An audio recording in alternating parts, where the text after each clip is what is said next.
आज बनवणार आहे दोडक्याची भाजी। 4 दोडके घेतलेले आहेत। कधी कधी एखादा दोडका कडूसुद्धा निघतो, म्हणून आता शिरा काढून दोडक्याच्या बारीक चिरून डाळीसोबत दोडका धुवून घेतलेला आहे। आणि आता फोडणी करूया। तर कढई घेतली, तेल घातलं, गरम झाल्यानंतर जिरे मोहरी कढीपत्त्याची फोडणी केली, थोडासा लसूण घालायचा। लसूण घालायचा दोडक्याच्या भाजीला, थोडासा कांदा घातलेला आहे। छान परतल्यानंतर कांदा, त्यामध्ये हळद हिंग घालायचा। मी टोमॅटो घालत नाही दोडक्याच्या भाजीला, कारण जरा दोडका गोडसर असतो आणि टोमॅटो घातल्यानंतर त्याची चव मला आवडत नाही, म्हणून मी घालत नाही। तुम्हाला आवडत असेल तर नक्कीच घाला।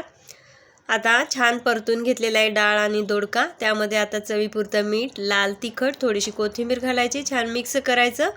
आणि जास्त दोडक्याला पाणी लागत नाही शिजायला, कारण अंगचंच पाणी दोडक्याला सुटतं। तरीसुद्धा मी इथे डाळ आणि दोडका अगदी मऊ शिजलेला माझ्या घरात आवडतं, म्हणून थोडंसं पाणी घातलेलं आहे। मिक्स करून आता त्यामध्ये 2 चमचे शेंगदाण्याचे कूट घालून झाकून ही भाजी पाणी आटेपर्यंत शिजवून घ्यायची आहे।